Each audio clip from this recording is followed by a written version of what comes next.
السلام علیکم ورحمۃ اللہ وبرکاتہ۔ سوال یہ پوچھا گیا ہے کہ مفتی صاحب یہ بتائیں کہ زکوٰۃ کن لوگوں کو نہیں دے سکتے۔ یہ مسئلہ ان لوگوں کو پتہ ہونا چاہیے جو زکوٰۃ دے رہے ہیں۔ ہمیں یہ پتہ ہوگا نا زکوٰۃ دیتے وقت کہ کن کو زکوٰۃ دے سکتے ہیں اور کن کو نہیں دے سکتے۔ پتہ چلے کہ آپ زکوٰۃ دے رہے ہو اور آپ نے اس کو زکوٰۃ دے دی جس کو زکوٰۃ دینا ہی نہیں چاہیے تھی، اب آپ کی زکوٰۃ ادا ہوئی نہیں۔ اسی لیے یہ مسئلہ آپ کو ضرور پتہ ہونا چاہیے۔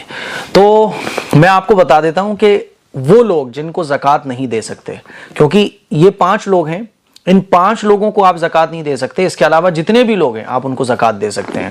نمبر 1، ہم جن سے پیدا ہیں ان کو زکوٰۃ نہیں دے سکتے۔ ہم جن سے پیدا ہیں اس کا مطلب باپ، ماں، دادا، دادی، پردادا، پردادی، پرنانا، پرنانی، نانا، نانی، یعنی اوپر تک، ٹھیک ہے۔ نمبر 2، جو ہم سے پیدا ہیں، ہماری اولاد، ہماری اولاد کی اولاد، بیٹا، بیٹی، پوتا، پوتی، نواسا، نواسی، تو نیچے تک ان کو زکوٰۃ نہیں دے سکتے۔ نمبر 3، وائف، ہسبینڈ ایک دوسرے کو زکوٰۃ نہیں دے سکتے، ٹھیک۔ نمبر 4، امیر کو آپ زکوٰۃ نہیں دے سکتے۔ مان لیجئے آپ جس کو زکوٰۃ دے رہے ہو وہ امیر ہے، اور امیر شریعت کی نظر میں کون ہے؟ جس کے پاس جو صاحب نصاب ہو وہ شریعت کی نظر میں امیر ہے۔ صاحب نصاب کون ہوتا ہے؟ جس کے پاس قرضہ وغیرہ مائنس کرنے کے بعد اتنا اماؤنٹ ہو جس سے وہ 52.5 تولہ چاندی خرید سکتا ہے، یعنی جتنے روپے میں 52.5 تولہ چاندی آتی ہے اتنا روپیہ اس کے پاس، چاہے کیش کی شکل میں ہو، چاہے بینک بیلنس کی شکل میں ہو، سونے کی شکل میں ہو، چاندی کی شکل میں ہو، ٹھیک ہے۔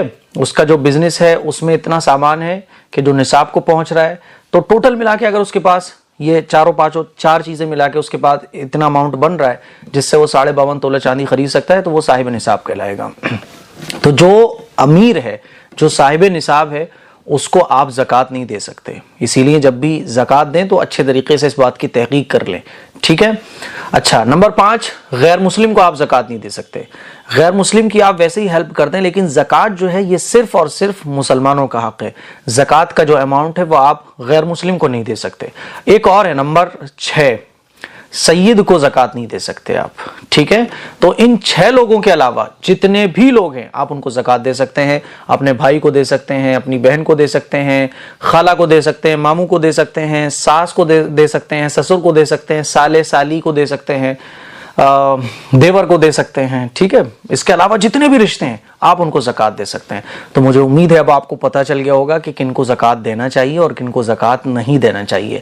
اس کلپ کو شیئر کریں، دوسروں تک پہنچائیں۔ السلام علیکم ورحمۃ اللہ وبرکاتہ۔